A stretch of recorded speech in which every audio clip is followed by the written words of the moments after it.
Tanzanian Pilau is the big celebration food at Christmas time here.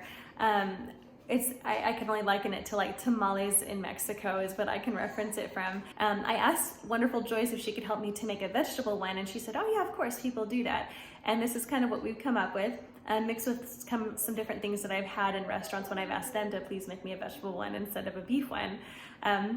I hope that you try this one out because I feel like it's got a lot of flavor. It's not the same as like a stir-fried rice. It's not exactly like the Central Asian palaus. It's its own thing. First, we've taken 3 garlic cloves and we're pounding them up with a mortar and pestle. We have 1 potato, we have 1 onion, we've taken 1 carrot and we've chopped that up. We have a bit of some ginger just peeled and diced, and we're going to get in about half of a bell pepper. Then we've also got some of our freeze-dried peas that we are soaking.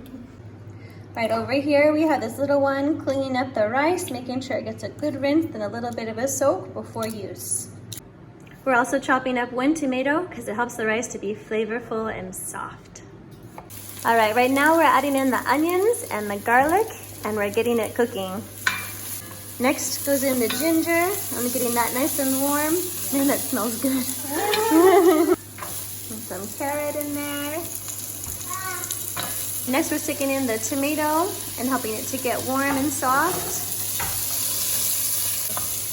And finally, once everything's warm, we're adding in the potato. We're adding just a little bit more oil to make sure it's nice and moist. You don't want it dry. The garam masala first, we're just doing a spoonful and a little more. Probably say 2 teaspoons. And cumin, we've got about a teaspoon, maybe a teaspoon and a half.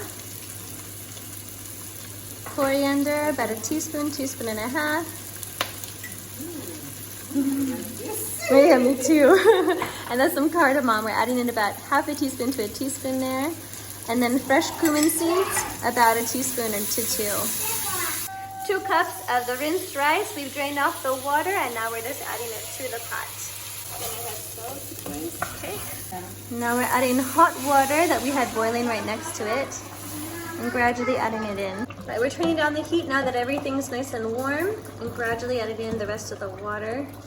Right, next we're going to stick a lid on it to make sure it doesn't cook too quickly and keeps in most of the moisture. And every good pilau has Katchumbari on this side, isn't that right? Yeah. And Joyce added in cucumbers this time. All right, we're adding in those peas. We've fluffed up the rice just a little bit after we took off the lid and had a look at it. All right, a little bit of fresh cilantro on top. If you like. All right.